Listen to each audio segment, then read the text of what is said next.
Vejam aqui a necessidade do debate político. Nesse exato momento, se aprova por unanimidade uma mensagem que, obviamente, a maioria de nós aqui pode ter sugestões, críticas ao texto que é, na verdade, a síntese de um conjunto de medidas para enfrentar uma situação excepcional. Qual é a situação excepcional? É a definição de uma grande potência econômica que é compradora de produtos cearenses, de sobretaxar esses produtos como medida retaliatória de cunho eminentemente político, anunciada pelo chefe desta economia, no caso, Donald Trump. Ao anunciar a taxação de produtos brasileiros, Trump faz uma chantagem ao poder público no Brasil, especialmente ao poder judicial. Ele buscou chantagear a todos, especialmente ao poder judicial, para que absolvesse, inocentasse aqueles que lhe eram mais afetos. No caso, a família do ex-presidente e o próprio ex-presidente da República. Ele anunciou isso. Isso está escrito. Os anais da história vão ter estas palavras que estão inscritas numa das páginas mais infames da história econômica e do comércio internacional, em que se manipula por absoluta vendetta o comércio internacional. Explicitamente. Porque, inclusive, isso, quando tentou ser feito na década de 60, era feito de maneira envergonhada, agora é de uma maneira desavergonhada. Nunca, desde a década de 60, a economia brasileira sofreu uma chantagem econômica desse viés. Corretamente, essa casa aprova uma mensagem governamental do governador Eumano que defende a aquisição de alimentos para equipamentos públicos, medida que eu tenho defendido há muito tempo.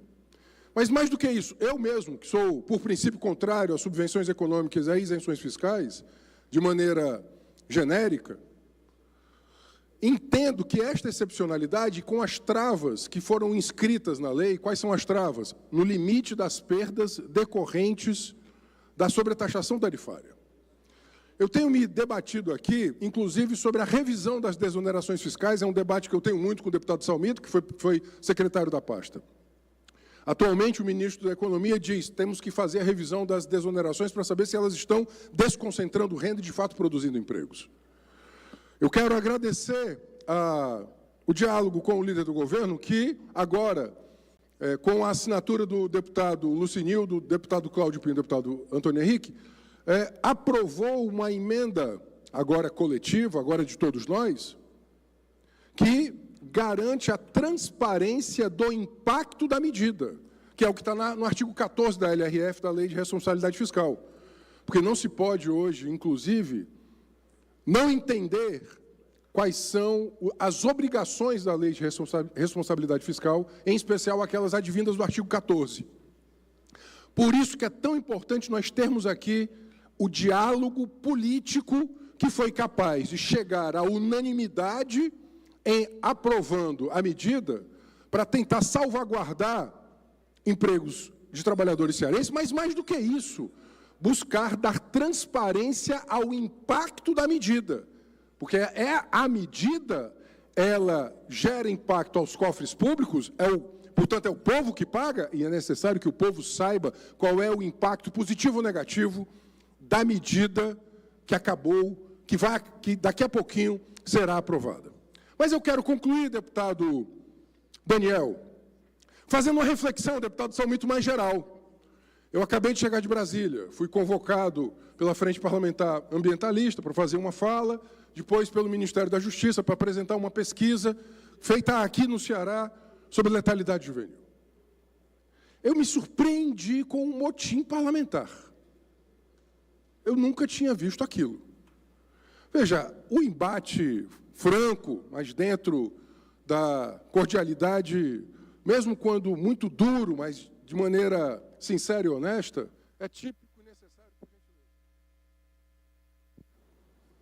É típico dos parlamentos. Eu estou aqui completando meu 10º ano, inclusive com o deputado Daniel. Tivemos diversos embates aqui. Agora, o amotinamento na mesa diretora do parlamento para chantagear o país, para implantar uma pauta que é contrária aos interesses do país, isso nunca tinha sido visto. O parlamento cearense dá um outro exemplo. Foi feito o diálogo entre contrários, o diálogo entre antagônicos, se emenda, se refaz os textos.